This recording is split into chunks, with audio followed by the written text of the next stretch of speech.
Para saudara dan saudari yang Tuhan cintai, selamat pagi dan selamat bertemu lagi dalam Renungan Harian edisi hari Sabtu tanggal 7 November 2020.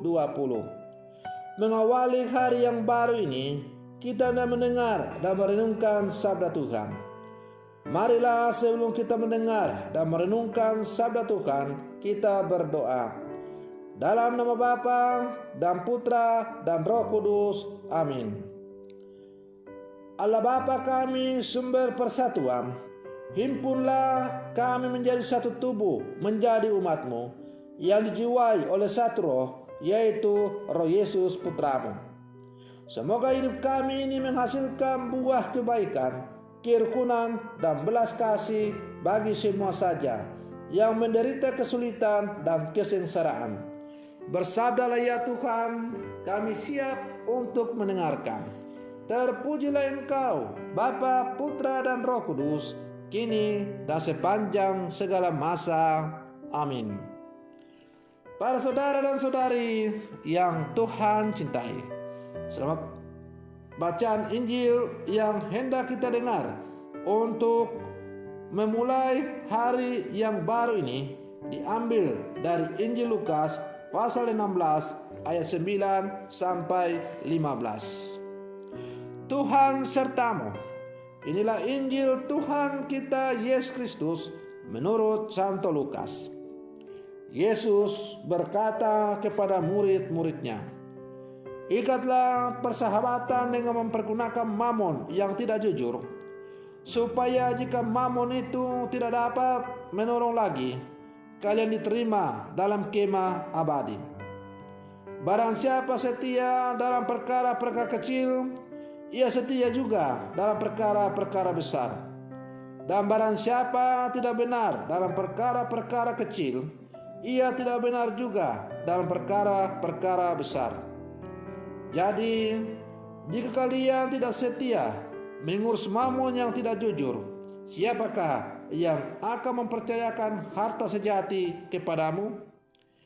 Dan jikalau kamu tidak setia dalam harta orang lain, siapakah yang akan menyerahkan hartamu sendiri kepadamu?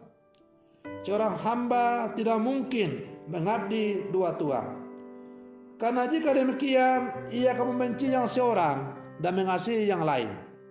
Atau ia akan setia kepada yang seorang dan tidak mengindahkan yang lain. Kalian tidak dapat mengabdi kepada Allah dan kepada Mammon. Semuanya itu didengar orang-orang Farisi, hamba-hamba uang itu, dan mereka mencemooh Yesus. Maka Yesus berkata kepada mereka, kalian membenarkan diri di hadapan orang, tetapi Allah mengetahui hatimu. Sebab apa yang dikagumi manusia dibenci oleh Allah. Demikianlah Injil Tuhan. Para saudara dan saudari yang Tuhan cintai, setiap manusia memiliki keterbatasan dan kelebihan. Tidak ada yang sempurna. Dalam keterbatasan dan kelebihannya itulah seorang pribadi ikut berpartisipasi dalam kehidupan bersama. Namun manusia acap kali lari menghindar dari tugas dan pelayanan sebab merasa tidak mampu.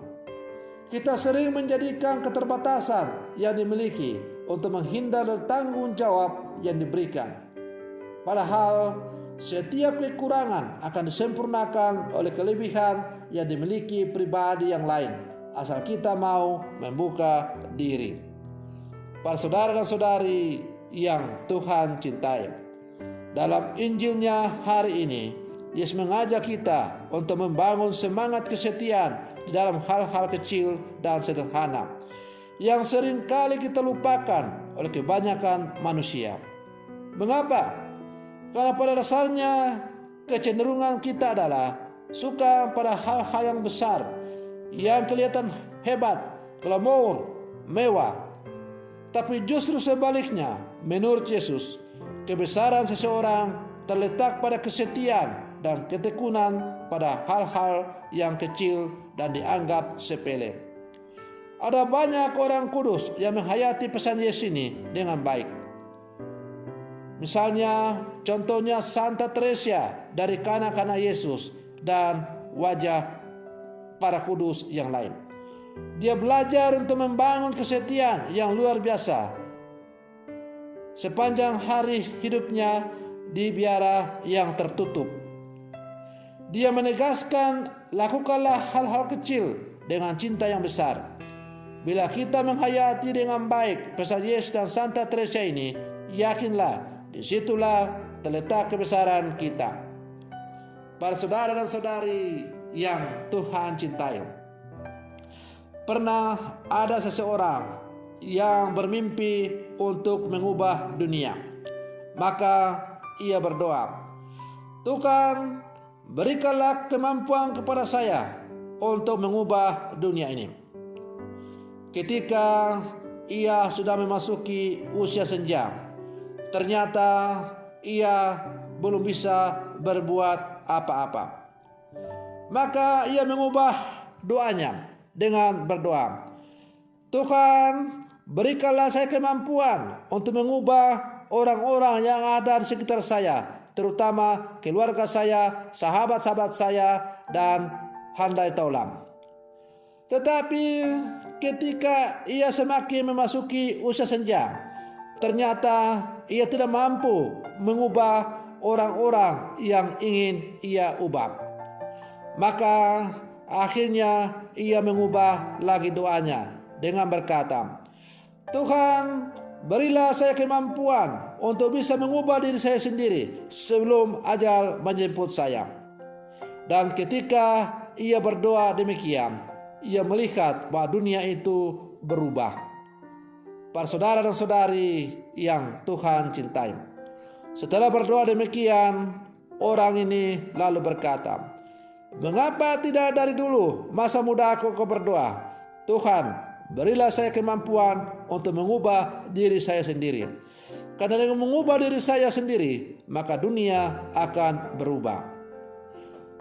Dengan demikian, dunia, apabila kita bermimpi untuk mengubah dunia, maka mulailah dari yang paling kecil, yaitu mengubah diri kita sendiri.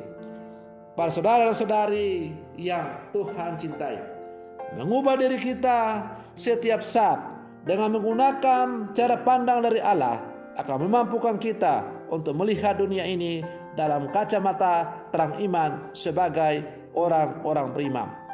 Dan dengan demikian kita akan menjalani kehidupan di dunia ini dengan penuh sukacita karena kita selalu berjalan dalam terang kacamata Tuhan. Maka semoga permenungan saya di pagi hari ini semakin menghantar kita untuk selalu menjadikan sabda Tuhan, Roh Tuhan sebagai penuntun jalan hidup kita. Mudah-mudahan kita semakin disebut sebagai murid-murid yang sejati yang hidup di zaman sekarang. Semoga demikian. Selamat pagi. Tuhan Yesus memberkati.